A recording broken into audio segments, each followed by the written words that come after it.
Ngayon, mag-aalas 5 ng hapon, naghahabulan kami dito sa Malacanang kasi sinusubukan patuloyin ni Pangulong Ferdinand. So magandang umaga po sa ating lahat at lalo na sa mga tagapagsubaybay sa ating mga video at sa aking mga viewers at sa aking mga subscribers. Magandang umaga po sa ating lahat. So bago po tayo magpatuloy sa ating video reaction, paki-subscribe naman mga par upang palagi po kayong updated sa mga video reaction natin. So ngayon mga par, pag-usapan natin si Bongbong Marcos. Kasi kahapon mga par, pinakita ni Bongbong Marcos sa harap mismo ng Malacanang ay siya ay nag-jumping, siya ay tumatakbo. Pero napansin natin mga par, maraming nakapansin kay Bongbong Marcos na habang siya ay nag-jumping, habang siya ay tumatakbo, pero mas malakas pa yung takbo ng bata mga par. Pero napansin natin mga par na si Bongbong Marcos madali siyang hininga. So panoorin po natin mga par yung video na si Bongbong Marcos ay nag-jumping at tumatakbo. Ngayon, mag-aalas 5 ng hapon, naghahabulan kami dito sa Malacanang kasi sinusubukan patuloyin ni Pangulong Ferdinand Marcos Jr. na nasa magandang kalusugan siya. Kaya tumatakbo siya pabalik dito sa mismong main palace mula doon sa new executive building kung saan located yung media office.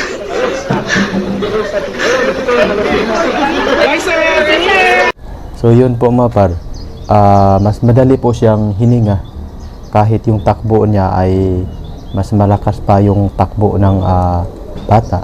Parang pinipilit lang ni Bongbong Marcos mga par na mag-jumping, running. Pero napansin natin na hininga si Bongbong Marcos na kahit yung takbo niya ay mas malakas pa yung takbo ng bata. Baka nahihiya na si Bongbong Marcos mga par na kasi maraming lumalabas na mga istorya na si Bongbong Marcos raw ay may sakit. Mismo naman si yung kapatid niya na si Senador Amy Marcos nagsabi rin na may sakit raw si Bongbong Marcos mga par. Kapatid po yun ni mga paras. Kapatid po yun ni Bongbong Marcos ang nagsabi na may sakit raw si Bongbong Marcos. Baka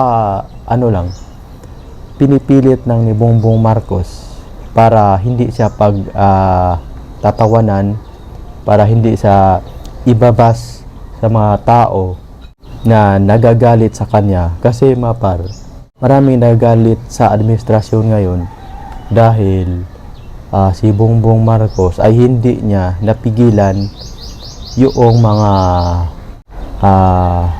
tauhan niya sa labas na magnanakaw ng pera ng bayan, lalo na sa mga congressman mga par. Mismo pa si Saldico yung nagsabi na si Bongbong Marcos raw ay nakatanggap rin ng malitang pera. Hindi po natin gawa-gawa yun mga para. Mismo si Saldico ang nagsabi. Tapos si Martin Romualdez din ay nakatanggap. Pero hanggang ngayon mga par, nasa labas pa rin si Saldico at si Martin Romualdez naman ay nasa labas pa rin. Wala pa rin na kaso laban sa kanila mga par. Kasi alam natin mga par na yung dalawa kasabwat po sila sa Malacanang mga par.